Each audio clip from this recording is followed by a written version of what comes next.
আসসালামু আলাইকুম ওয়া রাহমাতুল্লাহ। রাসূল সাল্লাল্লাহু আলাইহি ওয়াসাল্লাম দুনিয়া থেকে বিদায় নেওয়ার এক বছর পূর্বে জয়নব নামের এক ইয়াহুদি নারী রাসূল সাল্লাল্লাহু আলাইহি ওয়াসাল্লামকে হত্যার উদ্দেশ্যে তার বাড়িতে দাওয়াত দেন। জয়নব নামের ওই ইয়াহুদি নারী ছাগলের গোশত দিয়ে রাসূল সাল্লাল্লাহু আলাইহি ওয়াসাল্লাম ও আগত সাহাবীদেরকে মেহমানদারি করেন। যখনই সকল সাহাবী খাবার খাওয়া শুরু করেছিল, এমন সময় মুহাম্মদুর রাসূলুল্লাহ সাল্লাল্লাহু আলাইহি ওয়াসাল্লাম চিৎকার করে সবাইকে এই খাবার খেতে নিষেধ করেন।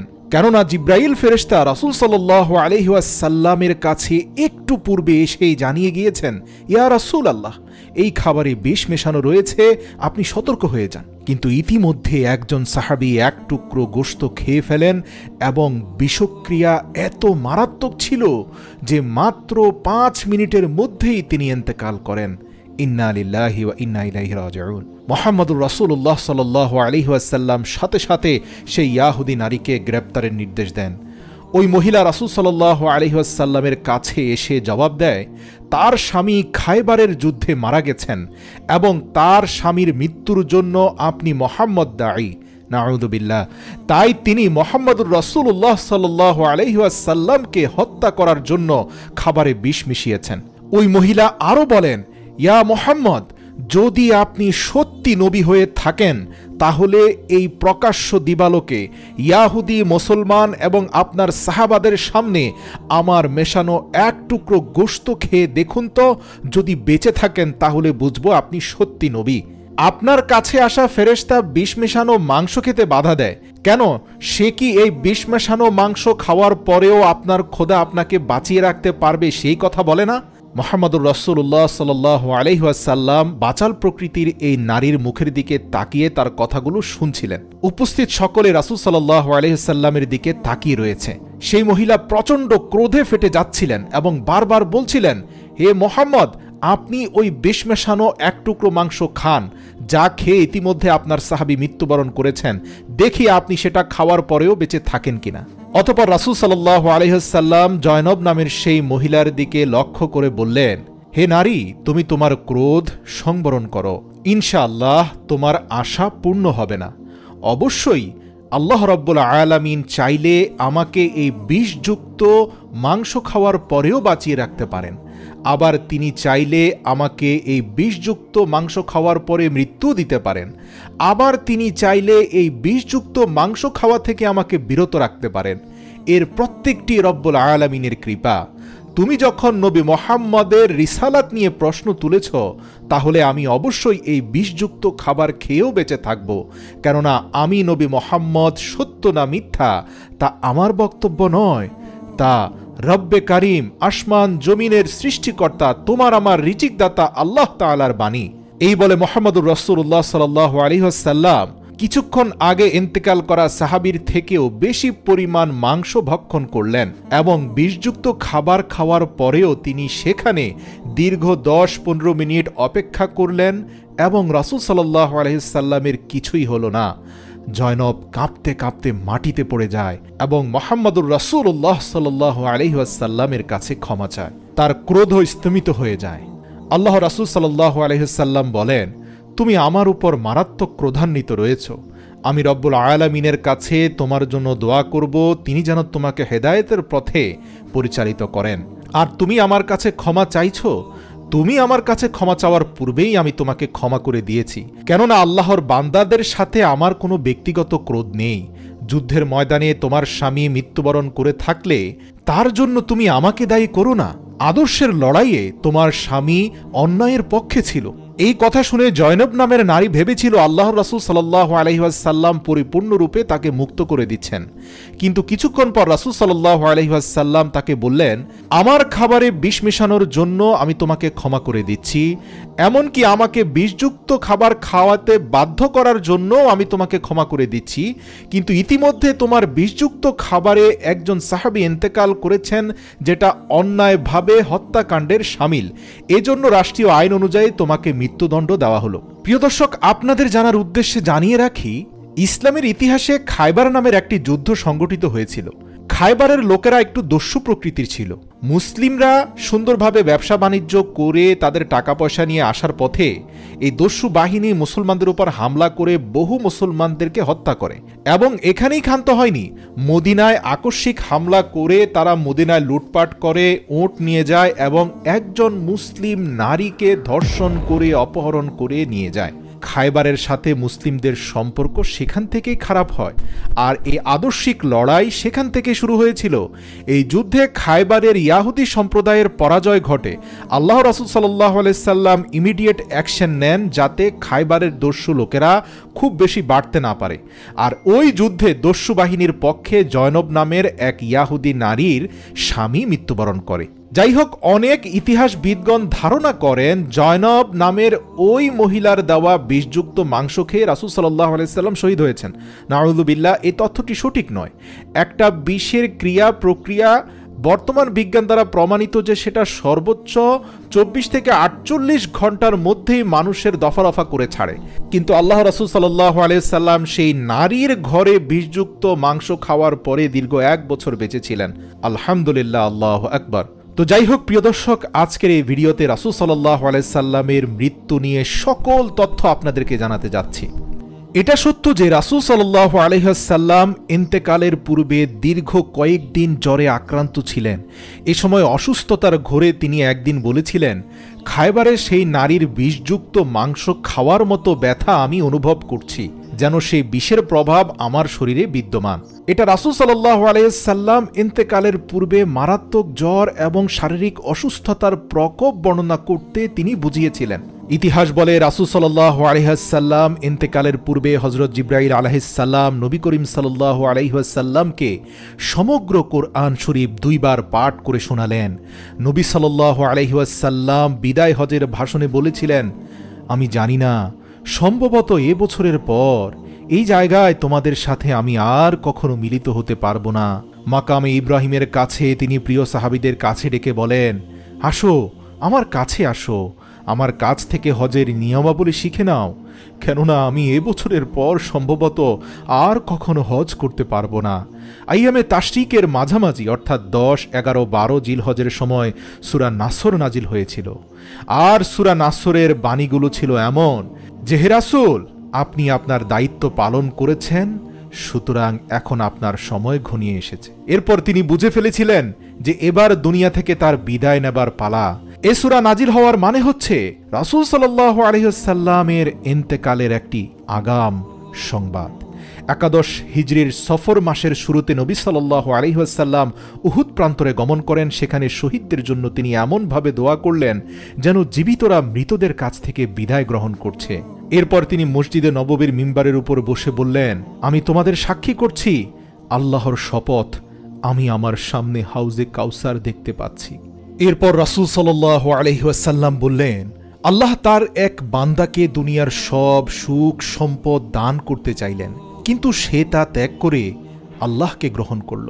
নবীজির এই কথা শুনে আবু বকর রাদিয়াল্লাহু তাআলা আনহু সবার সামনে হু হু করে কেঁদে উঠলেন। এদিকে মুহাম্মদ সাল্লাল্লাহু আলাইহি ওয়াসাল্লাম এর শক্তি ধীরে ধীরে কমে যাচ্ছিল। নবী করিম সাল্লাল্লাহু আলাইহি ওয়াসাল্লাম তখন তার কিছু প্রয়োজনীয় উপদেশ জনতাকে শোনাতে চাইলেন। শরীর খারাপ থাকায় তিনি আয়েশা রাদিয়াল্লাহু তাআলা আনহার ঘর থেকেই বক্তব্য দিলেন। তিনি বললেন, হে আমার উম্মত, তোমাদের উপর শান্তি বর্ষিত হোক, আল্লাহ তোমাদের উপর প্রসন্ন হোক, আল্লাহ পাকের শক্তি বলে তোমাদের জীবন ও কর্ম সাফল্যমণ্ডিত হোক, নিরবিচ্ছিন্ন কল্যাণের দ্বারা তোমরা নিরাপদ হয়ে থাকো। আজ থেকে কিয়ামত পর্যন্ত যত মুসলমান আসবে, তোমাদের মাধ্যমে তাদের সকলের প্রতি আমি আমার সালাম ও দোয়া পৌঁছে দিলাম। এরপর আরও একদিন বিছানায় শোয়া অবস্থায় তিনি বললেন, সাবধান, আমাকে ভালোবাসার মানে এই নয় যে আমার মৃত্যুর পর তোমরা আমার কবরকে পূজা করবে। পৃথিবীর বহু জাতি এই জন্য ধ্বংস হয়ে গেছে যে তারা তাদের নবীকে মাত্রা অতিরিক্ত ভালোবাসত, আর অতঃপর মৃত্যুর পর তার কবরকেই রব্বুল আলামিনের বদলে পূজা করা শুরু করে দিল। অসুস্থতা নিয়ে সফর মাস শেষ হয়ে গেল, রবিউল আউয়াল মাস এসে গেল। রাসূল সাল্লাল্লাহু আলাইহি ওয়াসাল্লামের শরীর ধীরে ধীরে দুর্বল হতে লাগল, কণ্ঠস্বরের আওয়াজ কমে গেল। 11 রবিউল আউয়াল হযরত বিলাল রাদিয়াল্লাহু তাআলা আনহু এশার নামাজের জন্য আজান দিলেন। মুহাম্মদ সাল্লাল্লাহু আলাইহি ওয়াসাল্লাম নামাজের জন্য ওযু করতে চাইলেন। ওযু করে দাঁড়ানোর চেষ্টা করলেন, 3 বার চেষ্টা করেও পারলেন না। তৃতীয়বারে মাথা ঘুরে পড়ে গেলেন, ফলে নামাজে যোগ দিতে পারলেন না। শেষে আবু বকর রাদিয়াল্লাহু তাআলা আনহুকে নামাজের ইমামতি করার আদেশ দিলেন এবং পরে মুহাম্মদ সাল্লাল্লাহু আলাইহি ওয়াসাল্লাম নিজে 2 জন আত্মীয়ের কাঁধে ভর দিয়ে মসজিদে উপস্থিত হয়েছিলেন এবং আবু বকর রাদিয়াল্লাহু তাআলা আনহু তাকে দেখে ইমামতির স্থান থেকে সরে দাঁড়াতে চাইলেন। তিনি হাত দিয়ে নিষেধ করলেন, না না, নামাজের ক্ষতি করো না।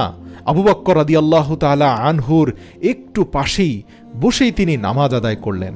নামাজ শেষে মহানবী সাল্লাল্লাহু আলাইহি ওয়াসাল্লাম সবাইকে উদ্দেশ্য করে বললেন, হে আমার উম্মতেরা, আমি তোমাদেরকে আল্লাহর হাতে সমর্পণ করে যাচ্ছি। তোমরা নিষ্ঠার সাথে কোরআনের আদেশ নিষেধ পালন করো, তাহলেই তিনি তোমাদেরকে রক্ষা করবেন। বিদায় আমার সাহাবীরা। এরপর আস্তে আস্তে উঠে গেলেন। এরপর তিনি আর নামাজ পড়তে আসতে পারেননি।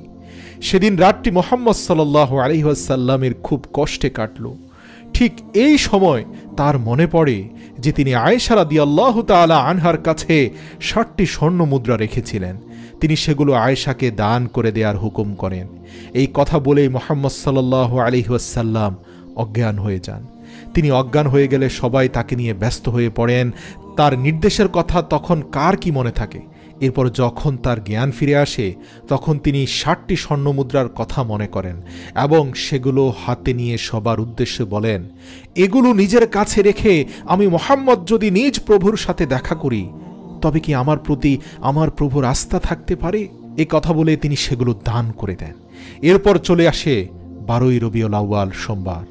সকালে ফজরের আজান দিলেন হযরত বেলাল রাদিয়াল্লাহু তাআলা আনহু। আজান শুনে তিনি শয্যা ছেড়ে উঠতে চাইলেন, কিন্তু পারলেন না। হযরত আবু বকর রাদিয়াল্লাহু তাআলা আনহু যখন নামাজে দাঁড়ালেন তখন মুহাম্মদ সাল্লাল্লাহু আলাইহি ওয়াসাল্লাম তার ঘরের মসজিদ সংলগ্ন দরজা খুলে দিতে বললেন।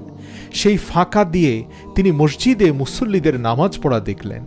মুসল্লিদেরকে দেখে তিনি খুব খুশি হয়েছিলেন। সেদিন সকালবেলা মুহাম্মদ সাল্লাল্লাহু আলাইহি ওয়াসাল্লামের শারীরিক অবস্থা আগের দিনের তুলনায় অনেকটা ভালো মনে হলো। সবার মনে নতুন আশার সঞ্চার হলো। মুহাম্মদ সাল্লাল্লাহু আলাইহি ওয়াসাল্লাম ভালো আছেন ভেবে সাহাবী হযরত ওমর রাদিয়াল্লাহু তাআলা আনহু, হযরত উসমান রাদিয়াল্লাহু তাআলা আনহু, হযরত আলী রাদিয়াল্লাহু তাআলা আনহু নিজ নিজ কাজের তাগিদে বিভিন্ন স্থানে চলে যান। আবু বকর রাদিয়াল্লাহু তাআলা আনহু তার স্ত্রীকে আনতে সুনো নামক একটি গ্রামে চলে যান। মুহাম্মদ সাল্লাল্লাহু আলাইহি ওয়াসাল্লাম একটি বাহিনীকে সিরিয়ায় প্রেরণ করেছিলেন। সেই বাহিনীর প্রধান ছিলেন ওসামা রাদিয়াল্লাহু তাআলা আনহু। ওসামা রাদিয়াল্লাহু তাআলা আনহু রাসূল সাল্লাল্লাহু আলাইহি ওয়াসাল্লামের অসুস্থতার কথা শুনে সিরিয়া যাত্রা স্থগিত করে দেন এবং তিনি সেই দিন মুহাম্মদ সাল্লাল্লাহু আলাইহি ওয়াসাল্লামের সঙ্গে দেখা করতে মদিনাতে চলে আসেন। তাকে দেখে মুহাম্মদ সাল্লাল্লাহু আলাইহি ওয়াসাল্লাম দোয়া করেন এবং তাকে সিরিয়াতে যাওয়ার নির্দেশ দেন। হযরত আয়েশা রাদিয়াল্লাহু তাআলা আনহা এর ঘরেই মুহাম্মদ সাল্লাল্লাহু আলাইহি ওয়াসাল্লাম ছিলেন এবং তিনি সারাক্ষণ তার সেবা করছিলেন। আয়েশা রাদিয়াল্লাহু তাআলা আনহা কিছুটা স্বস্তি অনুভব করছিলেন যখন দেখলেন নবী মুহাম্মদুর রাসূলুল্লাহ সকালে সবার সঙ্গে কথা বলছেন, উপদেশ দিচ্ছেন, দোয়া করছেন। কিন্তু বেলা যত বাড়তে লাগলো নবী করিম সাল্লাল্লাহু আলাইহি ওয়াসাল্লামের অবস্থা ততই খারাপ হতে শুরু করলো। খবর পেয়ে হযরত ওমর রাদিয়াল্লাহু তাআলা আনহু সহ সবাই মহানবী সাল্লাল্লাহু আলাইহি ওয়াসাল্লামের কাছে ছুটে আসেন। মুহাম্মদ সাল্লাল্লাহু আলাইহি ওয়াসাল্লাম হযরত ওমর রাদিয়াল্লাহু তাআলা আনহুকে আসতে দেখে কলম ও কালি আনতে বলেন এবং তাকে কিছু উপদেশ লিখে নেওয়ার জন্য বলেন। রাসূল সাল্লাল্লাহু আলাইহি ওয়াসাল্লাম হযরত ওমরকে বলেন, আমি তোমাদেরকে একটি লিখন লিখে দিচ্ছি, এরপর তোমরা কখনোই গোমরাহ হবে না। সেই সময়ে ঘরে কয়েকজন লোক উপস্থিত ছিলেন। তাদের মধ্যে হযরত ওমর রাদিয়াল্লাহু তাআলা আনহু বললেন, আপনি অসুখে খুবই কষ্ট পাচ্ছেন ইয়া রাসূলুল্লাহ। আমাদের কাছে পবিত্র কোরআন আর আপনার রেখে যাওয়া হাদিস তো রয়েছেই, আমাদের জন্য এই কিতাবই যথেষ্ট। এ কথা শুনে ঘরে উপস্থিত সাহাবাদের মধ্যে মতভেদ দেখা দিল। কেউ কেউ বললেন, নবী সাল্লাল্লাহু আলাইহি সাল্লাম যা লিখে দিতে চাচ্ছিলেন তা লিখে নেওয়া হোক। কেউ কেউ বললেন, না না, দরকার নেই, তোমরা দেখতে পাচ্ছ না রাসূল সাল্লাল্লাহু আলাইহি সাল্লাম খুবই কষ্টে আছেন, ওমর যা বলেছে সেটাই ঠিক। মতভেদ এক সময় কথা কাটাকাটিতে পরিণত হলে শোরগোল বেড়ে গেল। অসুস্থ রাসূল সাল্লাল্লাহু আলাইহি সাল্লাম আরও অসুস্থ হলেন এবং বিরক্ত হয়ে ধমক দিয়ে বললেন, তোমরা আমার কাছ থেকে উঠে চলে যাও। সেদিন নবী সাল্লাল্লাহু আলাইহি সাল্লাম সবাইকে 3টি ব্যাপারে ওসিয়ত করলেন। বললেন, নিজেদের মধ্যে ফিতনা ফাসাদ ছড়িয়ে দিও না, ছোটখাটো বিষয় নিয়ে ঐক্যবদ্ধ থাকবে। তিনি যে 3টি উপদেশ দিয়েছিলেন সেগুলো হলো ইয়াহুদি, নাসারা এবং মুশরিকদেরকে জাজিরাতুল আরব থেকে বের করে দেবে। দ্বিতীয়ত, কোনো আগন্তুক বা প্রতিনিধি দলের সাথে আমি যেরকম ব্যবহার করতাম তোমরাও সেরকম ব্যবহার করবে। তৃতীয় কথাটি হচ্ছে, আমার মৃত্যুর পরে তোমরা আমার সুন্নাহকে আঁকড়ে ধরবে। তোমাদের কেহই পথভ্রষ্ট হবে না যদি কোরআন এবং সুন্নাহকে আঁকড়ে ধরে রাখো। আর সালাত ছাড়বে না, দাস দাসীদের প্রতি খেয়াল রাখবে। রাসূল সাল্লাল্লাহু আলাইহি সাল্লামের অসুখের তীব্রতা সত্ত্বেও ওফাতের 4 দিন আগে অর্থাৎ বৃহস্পতিবার পর্যন্ত সকল নামাজের ইমামতি তিনি নিজে একাই করেছিলেন। এরপর অসুস্থ হয়ে যাওয়ায় আল্লাহর রাসূলের জীবদ্দশায় সর্বমোট 17 ওয়াক্ত নামাজের ইমামতি করেছিলেন আবু বকর সিদ্দিক রাদিয়াল্লাহু তাআলা আনহু। হযরত আয়েশা রাদিয়াল্লাহু তাআলা আনহা 3-4 বার রাসূল সাল্লাল্লাহু আলাইহি ওয়াসাল্লামের কাছে এ মর্মে আরজ করলেন যে ইমামতির দায়িত্ব হযরত আবু বকর রাদিয়াল্লাহু তাআলা আনহু ব্যতীত অন্য কাউকে দেওয়া হোক।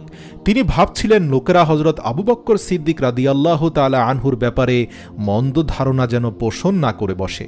কিন্তু মুহাম্মদুর রাসূলুল্লাহ সাল্লাল্লাহু আলাইহি ওয়াসাল্লাম প্রতিবারই সহধর্মিনীর আবেদন প্রত্যাখ্যান করেছিলেন।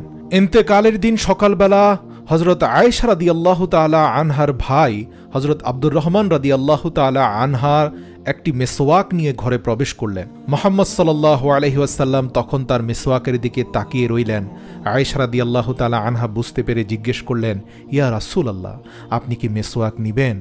মুহাম্মদ সাল্লাল্লাহু আলাইহি ওয়াসাল্লাম সব সময় মেসওয়াক দিয়ে দাঁত পরিষ্কার রাখতেন। তিনি বললেন, যদি আমার উম্মতের কষ্ট না হতো তবে আমি প্রতি ওয়াক্ত নামাজের সময় মেসওয়াক করার নির্দেশ দিতাম।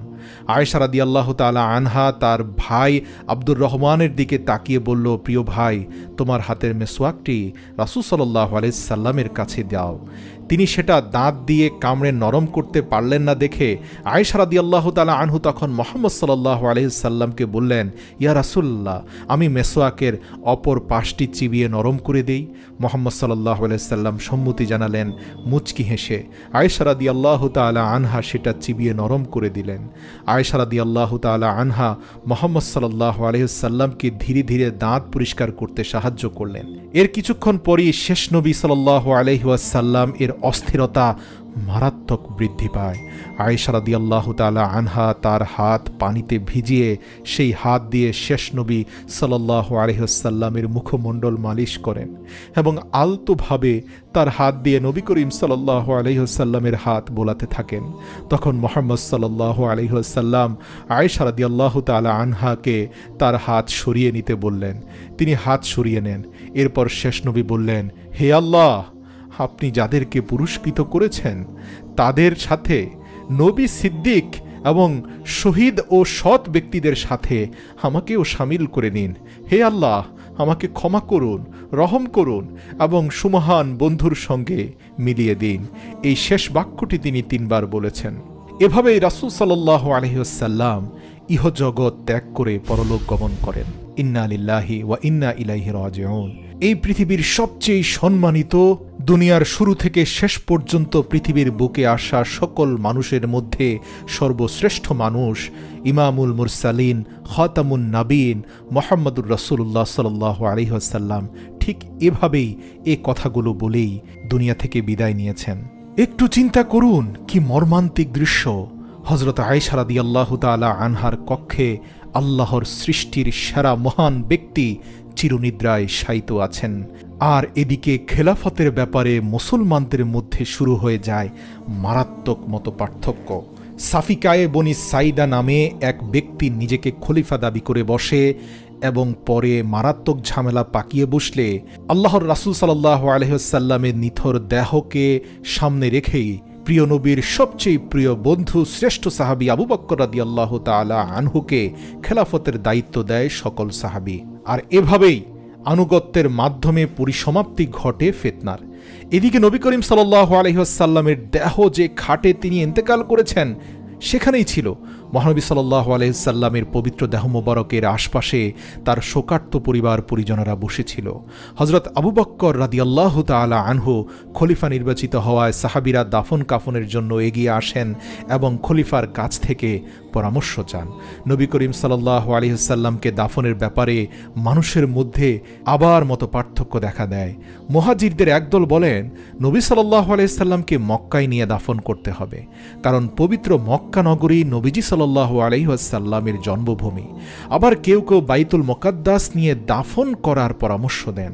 সেখানে সকল পূর্ববর্তী নবী রাসূলরা রয়েছে, কাজেই সেখানেই শ্রেষ্ঠ নবী থাকবে। অবশেষে সাহাবীদের সকলের মতামত অনুযায়ী মহানবী সাল্লাল্লাহু আলাইহি ওয়াসাল্লামকে মদিনায় দাফনের সিদ্ধান্ত নেওয়া হয়। মদিনায় দাফন করার সিদ্ধান্ত নেওয়া হয় আয়েশা রাদিয়াল্লাহু তাআলা আনহার পরামর্শ অনুযায়ী। তিনি বলেন, অতীতের সকল নবী যেখানে ইন্তেকাল করেছেন সেখানেই তাদের মাকবারা হয়েছে, কবর হয়েছে, সুতরাং আল্লাহর রাসূলের ক্ষেত্রে এর ব্যতিক্রম হবে না। হযরত আবু বকর রাদিয়াল্লাহু তাআলা আনহু এর বায়াত সুসম্পন্ন হওয়ার পর মঙ্গলবার দিন জনগণ রাসূল সাল্লাল্লাহু আলাইহি ওয়াসাল্লামের গোসল ও কাফন দাফনের আয়োজন করল। আব্দুল্লাহ ইবনে আবু বকর রাদিয়াল্লাহু তাআলা আনহু ও হযরত হুসাইন ইবনে আব্দুল্লাহ রাদিয়াল্লাহু তাআলা আনহু বলেছেন, ইয়া আলী, আমরা সাধারণ সাহাবীরা কি আল্লাহর রাসূল সাল্লাল্লাহু আলাইহি ওয়াসাল্লামের দাফন কাফনে অংশগ্রহণ করতে পারবো না? হযরত আলী অঝরে কাঁদছিলেন, শোকের মাতামে তার চোখ ঝাপসা হয়ে আসছিল। অতঃপর হযরত হুসাইন ইবনে আব্দুল্লাহর কথা শুনে হযরত আলী বললেন, হ্যাঁ, কেন নয়, আসো আমার সাথে। অতঃপর আলী ইবনে আবু তালিব, আব্বাস ইবনে আব্দুল মুত্তালিব, ফজল ইবনে আব্বাস, কুসাম ইবনে আব্বাস, ওসামা ইবনে জায়েদ ও রাসূল সাল্লাল্লাহু আলাইহি ওয়াসাল্লামের মুক্ত করা গোলাম শাকরান রাদিয়াল্লাহু তাআলা আনহুগণ নবী সাল্লাল্লাহু আলাইহি ওয়াসাল্লামকে গোসল দেওয়ার দায়িত্বে নিয়োজিত হলেন। হযরত আলী রাদিয়াল্লাহু তাআলা আনহু রাসূল সাল্লাল্লাহু আলাইহি ওয়াসাল্লামের দেহ মোবারক নিজের বুকের সাথে হেলান দিয়ে ধরে রাখলেন, আর আব্বাস, ফজল আর কুসাম রাদিয়াল্লাহু তাআলা আনহু নবী করিম সাল্লাল্লাহু আলাইহি ওয়াসাল্লামকে প্রয়োজন মতো ঘোরাতে লাগলেন। হযরত উসমান ইবনে জাঈদ রাদিয়াল্লাহু তাআলা আনহু ও হযরত শাকরান রাদিয়াল্লাহু তাআলা আনহু নবী সাল্লাল্লাহু আলাইহি ওয়াসাল্লামের উপর পানি ঢালতে লাগলেন, আর হযরত আলী রাদিয়াল্লাহু তাআলা আনহু নিজের বুকের উপর হেলান দিয়ে নবীজি সাল্লাল্লাহু আলাইহি ওয়াসাল্লামকে ধোয়াতে লাগলেন। রাসূলুল্লাহ সাল্লাল্লাহু আলাইহি ওয়াসাল্লামের গায়ে তখন জামা ছিল। হযরত আলী রাদিয়াল্লাহু তাআলা আনহু সেই জামার উপর দিয়ে মৃদুভাবে কসলিয়ে ধুয়ে দিতে লাগলেন, যেন তিনি ভয় পাচ্ছেন রাসূল সাল্লাল্লাহু আলাইহি ওয়াসাল্লাম না জানি ব্যথা পেয়ে যান। সরাসরি গায়ের চামড়ায় হাত লাগাননি। ধোয়ার সময় হযরত আলী রাদিয়াল্লাহু তাআলা আনহু বলছিলেন, আমার পিতামাতা আপনার উপর কোরবান হোক ইয়া রাসূলুল্লাহ, জীবিত বা এমনকি ইন্তেকালের পরেও আপনার গায়ে কত সুগন্ধি। হযরত আয়েশা রাদিয়াল্লাহু তাআলা আনহু বলেন, গোসলের আয়োজন করতে গিয়ে গোসলের দায়িত্বে নিয়োজিত লোকেরা মতবিরোধের শিকার হলেন। প্রশ্ন ছিল এই যে, অন্যান্য মানুষের ইন্তেকালের পর যেভাবে কাপড় খুলে গোসল দেওয়া হয়, নবী করিম সাল্লাল্লাহু আলাইহি ওয়াসাল্লামকে কি সেভাবেই গোসল দেওয়া হবে, নাকি কাপড় গায়ে রেখেই গোসল দেওয়া হবে? এই মতভেদ চলাকালে লোকেরা যখন খুব মারাত্মক বিতর্কে জড়িয়ে পড়ে, আল্লাহ পাক এদের সকলের উপর ঘুম চাপিয়ে দিলেন। ঘুমের কারণে সকলের মুখ রাসূল সাল্লাল্লাহু আলাইহি ওয়াসাল্লামের বুকের উপর এসে পড়ল। সেই অবস্থায় ঘরের এক পাশ থেকে এক অচেনা ব্যক্তি তাদেরকে বলল, নবী করিম সাল্লাল্লাহু আলাইহি ওয়াসাল্লামের শানে তার গায়ের কাপড় রেখে দাও। অতঃপর জামা গায়ে রেখেই রাসূল সাল্লাল্লাহু আলাইহি ওয়াসাল্লামকে গোসল দেওয়া হলো। সাহাবীগণ বলেন, গায়বী আওয়াজ শোনার পর থেকে আমাদের হৃদয় ভয়ে প্রকম্পিত হলো। আমরা সবাই শঙ্কিত ছিলাম আল্লাহর রাসূল সাল্লাল্লাহু আলাইহি ওয়াসাল্লামের শরীর ধৌত করতে গিয়ে কোনো বেয়াদবি না হয়ে যায়। এর জন্য ইস্তেগফারের সাথে আমরা কাজটি করেছিলাম। ইবনে ইসহাক বলেন, রাসূল সাল্লাল্লাহু আলাইহি ওয়াসাল্লামের গোসল সম্পূর্ণ হলে 3টি কাপড় দিয়ে কাপড় পরানো হলো। 2খানা সুহারি ও 1খানা ইয়েমেনি চাদর দিয়ে কয়েক ভাঁজ করে পরানো হলো। কাপড় পরানোর পর নবী করিম সাল্লাল্লাহু আলাইহি ওয়াসাল্লামের পবিত্র দেহ মোবারক খাটের উপর রাখা হয়। এ সময় সর্বসাধারণের শেষ দেখার জন্য হুজরার দরজা খুলে দেওয়া হয়। আবাল, বৃদ্ধ, বনিতা তথা সকল মুসলমানগণ প্রিয় নবী সাল্লাল্লাহু আলাইহি ওয়াসাল্লামকে শেষবারের মতো এক নজর দেখার জন্য হাজির হতে শুরু করেন এবং নবীজি সাল্লাল্লাহু আলাইহি ওয়াসাল্লামের প্রতি দুরূদ ও সালাম পাঠ করেন। সকল সাহাবীরা অশ্রুসিক্ত নয়নে শোকে বিহবল অবস্থায় মসজিদের এক দরজা দিয়ে প্রবেশ করে অপর দরজা দিয়ে বেরিয়ে যেতে লাগলেন। এই অবস্থা দীর্ঘ সময় ধরে চলতে থাকে। হযরত আলী রাদিয়াল্লাহু তাআলা আনহু বলেন, যখন রাসূল সাল্লাল্লাহু আলাইহি ওয়াসাল্লামকে খাটিয়ার উপর রাখা হলো, তখন আমি বললাম যে নবীজি সাল্লাল্লাহু আলাইহি ওয়াসাল্লাম এর জানাজার নামাজে কেউ ইমাম হবে না, কারণ তিনি যেমন তোমাদের জীবন দশায় তোমাদের ইমাম ছিলেন, তেমনি ইন্তেকালের পর তোমাদের ইমাম। অতএব লোকেরা দলবদ্ধভাবে প্রবেশ করে কাতারবন্দী হয়ে তাকবীর বলছিল, তাদের কেউই ইমাম হয়নি। হযরত সাদ রাহমাতুল্লাহ বলেন, যখন রাসূল সাল্লাল্লাহু আলাইহি ওয়াসাল্লামকে কাফন পরানো শেষ হলো, তখন নবীজিকে খাটের উপর রাখা হলো এবং খাটিয়া নবী সাল্লাল্লাহু আলাইহি সাল্লামের কবরের কিনারায় রাখা হলো। অতঃপর লোকেরা দলে দলে ভেতরে প্রবেশ করে ইমাম ব্যতীত প্রত্যেকে একা একা জানাজার নামাজ আদায় করেছিল। মুসা ইবনে মুহাম্মদ ইবনে ইব্রাহিম রাহমাতুল্লাহি আলাইহি বলেন, আমি আমার পিতার লেখা কিতাবে পেয়েছি, তাতে আছে যে যখন রাসূল সাল্লাল্লাহু আলাইহি ওয়াসাল্লামকে কাফন পরানো হলো এবং খাটিয়ার উপর রাখা হলো, তখন হযরত আবু বকর রাদিয়াল্লাহু তাআলা আনহু ও হযরত ওমর রাদিয়াল্লাহু তাআলা আনহু তার ভেতর প্রবেশ করলেন এবং তাদের সাথে ঘরের ভেতর সংকুলান হয় এই পরিমাণ মুহাজির ও আনসার ছিলেন। হযরত আবু বকর রাদিয়াল্লাহু তাআলা আনহু ও হযরত ওমর রাদিয়াল্লাহু তাআলা আনহু উভয়ই সালাম পাঠ করলেন। অতঃপর মুহাজির ও আনসারগণও সালাম পাঠ করলেন। তারপর তারা সারিবদ্ধ হয়ে দাঁড়ালেন, কেউ ইমাম হলো না। হযরত আবু বকর রাদিয়াল্লাহু তাআলা আনহু ও হযরত ওমর রাদিয়াল্লাহু তাআলা আনহু প্রথম কাতারে রাসূল সাল্লাল্লাহু আলাইহি সাল্লাম এর সামনে ছিলেন। তারা উভয়ে বললেন, হে আল্লাহ, আমরা এই কথার সাক্ষ্য দিচ্ছি যে যা কিছু তার উপর অবতীর্ণ হয়েছে তিনি তা পৌঁছে দিয়েছেন, নিজের উম্মতের জন্য পরিপূর্ণভাবে মঙ্গল কামনা করেছেন। হে আল্লাহ, আপনার পথে এই পরিমাণ চেষ্টা সাধনা এবং জেহাদ তিনি করেছেন যে আল্লাহ তাআলা তার দ্বীনকে সম্মানিত করেছেন। হে আল্লাহ, আপনার কালেমা তথা দ্বীন ইসলাম পূর্ণতা লাভ করেছে এবং লোকেরা এক আল্লাহ, যার কোনো শরীক নেই, তার উপর ঈমান এনেছে।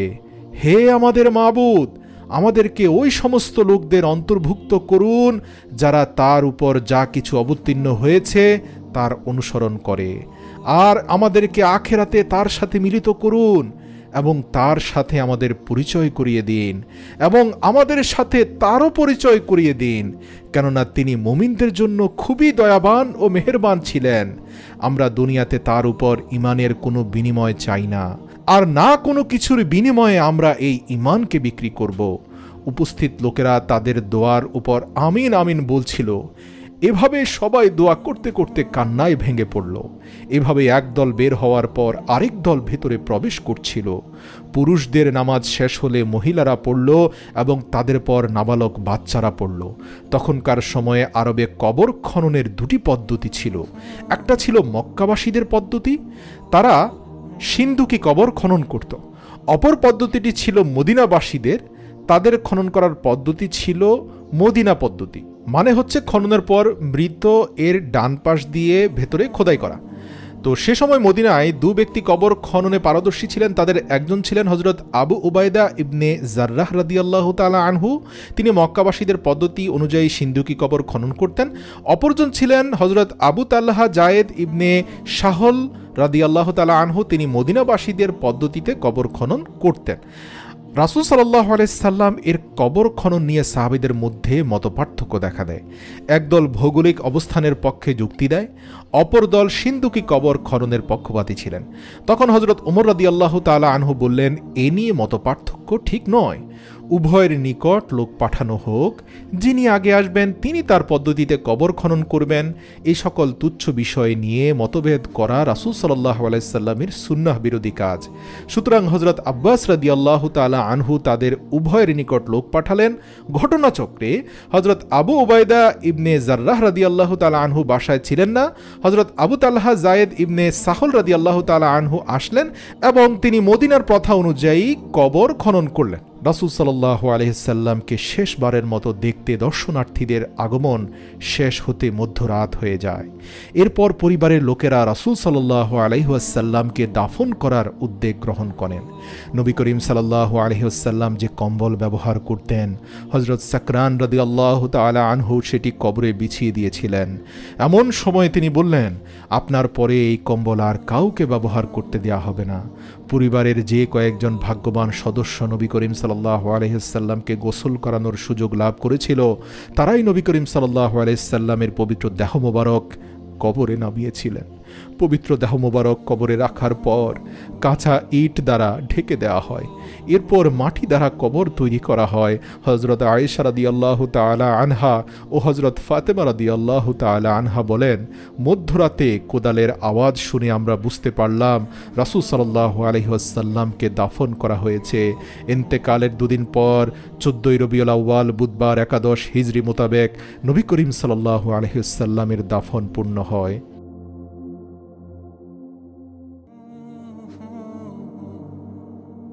হেরার গুহায় তোমারি ধ্যান, আসমান থেকে নামে আল কোরআন।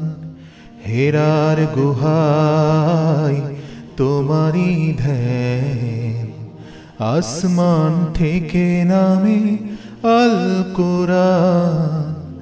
ভাঙলো সবার ভুল তোমারি পরে, আসলো কোরআনের ছায়া তলে। খালিদ ওমর আলী আবু বকর, ইসলামী ঝান্ডা নিল যে তুলে।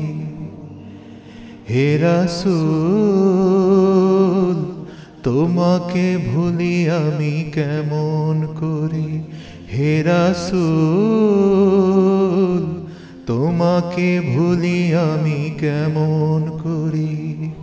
হাজারো ব্যথা বেদনার পরে ফিরে আসনি তুমি আপন ঘরে। দিনের আলো তুমি ছড়িয়ে দিতে চলে গেলে মদিনায় মক্কা ছেড়ে। হে রাসূল তোমাকে ভুলি আমি কেমন করি, হে রাসূল তোমাকে ভুলি আমি কেমন করি। খেয়ে না খেয়ে দিন প্রচারের কাজে নিজেকে দিয়েছ বিলিয়ে। তায়েফের কাফেরেরা চিনল না এ আলো, দুষ্ট ছেলেদের পিছু দিল লেলিয়ে। পাথরের আঘাতে ক্ষত বিক্ষত হয়ে সারা শরীর থেকে রক্ত ঝরে। হে রাসূল তোমাকে ভুলি আমি কেমন করি, হে রাসূল তোমাকে ভুলি আমি কেমন করি।